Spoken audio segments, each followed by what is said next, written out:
প্রিয় শিক্ষার্থী বন্ধুরা, আসসালামু আলাইকুম। আশা করি তোমরা সবাই ভালো আছো। তো আজকে আমি তোমাদের ষষ্ঠ শ্রেণীর স্বাস্থ্য সুরক্ষা যে বইটি রয়েছে তারই 84 পৃষ্ঠায় তোমাদের একটি কাজ রয়েছে। তো আজকে আমি তোমাদের সেটি সমাধান করাবো। তো দেখতে পাচ্ছ এখানে তারা বলেছে যে আমার ভালো লাগে না যখন কেউ আমাকে এ আমার উল্লেখ করা প্রথম ঘটনা।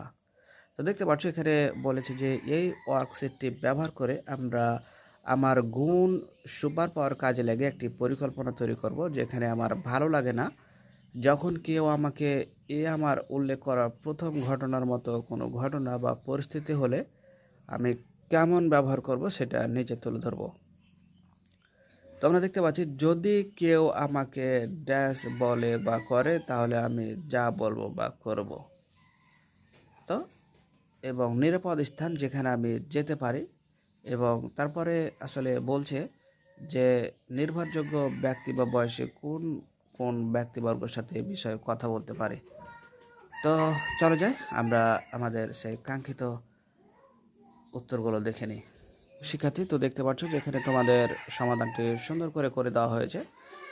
যে দেখতে পাচ্ছ যে ওয়ার্কশিটটি ব্যবহার করে আমরা আমার গুণ বা সুপার কাজে লেগে একটি পরিকল্পনা তৈরি করব, যেখানে আমার ভালো লাগে না যখন কেউ আমাকে আমার উল্লেখ করা প্রথম ঘটনার মতো কোনো ঘটনা বা পরিস্থিতি হলে আমি কেমন ব্যবহার করব সেটা নিচে তুলে ধরব।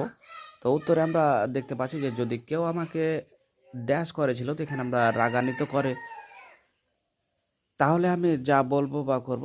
যদি কেউ আমাকে রাগান্বিত করে তাহলে তাকে বিনয়ের সাথে বুঝিয়ে বলবো যেন সে আমাকে না রাগায়, আর সবসময় রাগ নিয়ন্ত্রণে রাখার চেষ্টা করব। আমরা সুন্দর করে এই উত্তরখানে লিখে দেব। এরপর আমরা দেখতে পাচ্ছিলাম যে নিরাপদ স্থান যেখানে আমি যেতে পারি, নিজ বাড়িতে এবং বিদ্যালয়।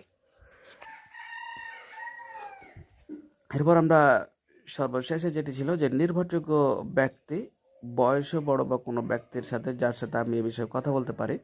তো সেক্ষেত্রে আমরা বলতে পারি বাবা মা, শিক্ষক, বড় ভাই। তো প্রিয় শিক্ষার্থী, এই ছিল আজকের মতো। দেখা হবে পরবর্তীতে নতুন কোনো গুরুত্বপূর্ণ ভিডিওতে। সে পর্যন্ত আল্লাহ হাফেজ।